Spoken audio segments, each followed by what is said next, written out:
Hello，大家好，又係 Luigi 啊，路基啊，啱啱咧數碼暴龍官方就公布咗最新嘅25週年 PV 動畫 Digimon Adventure Beyond。咁大家睇完之後咧，通常都會有兩個問題嘅，咁就等我嚟同大家解答一下啦。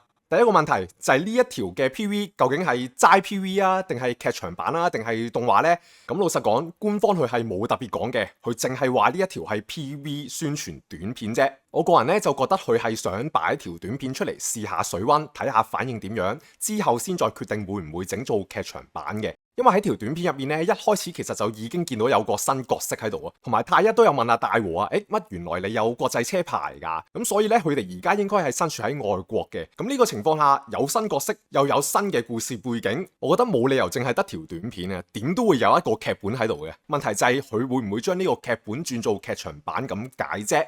跟住第二個問題就係呢一條 PV Beyond 究竟發生喺邊一個時間呢？因為大家都記得啦，喺 Last Evolution 呢套劇場版入面呢，阿古獸同加布獸已經係消失咗啦，但係呢條 PV 入面佢哋就再次回歸。嗱，李生啊，回歸呢兩個字呢係官方佢哋個主持人親口同阿古獸講歡迎回歸噶，咁所以我先用翻呢兩個字嘅啫。但係當然啦，佢可以有兩個意思嘅，一呢就係阿古獸同加布獸回歸翻去動畫呢個熒幕上面啦，二呢就係佢哋消失咗之後再次回歸翻去到太一同大和嘅身邊。咁老實講呢個就可能性比較低啲，因為喺 PV 入面呢，有個最大嘅線索就係阿火田伊織啊，佢同人介紹話自己係一個高中生。咁呢個時候我哋就要計下數啦。數碼暴龍靈異嘅故事係發生喺2002至2003年，當時伊織咧係讀緊小學3年班嘅，7年後佢就會升讀高中噶啦。咁嗰個年份就大概係2009至到2012年嘅。不過咧呢個年份其實有少少尷尬嘅，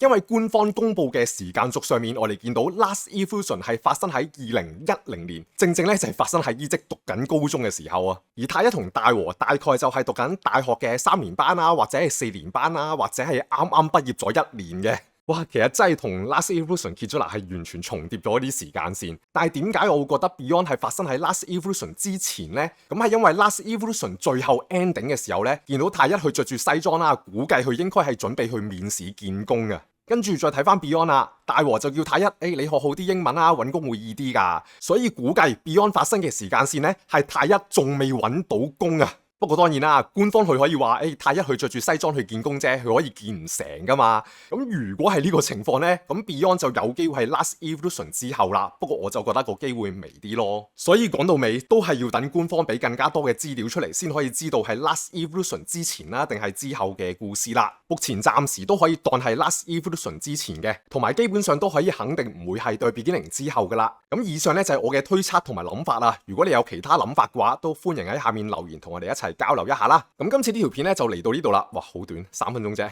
係啦，咁我哋下次影片再見，係咁先，拜拜。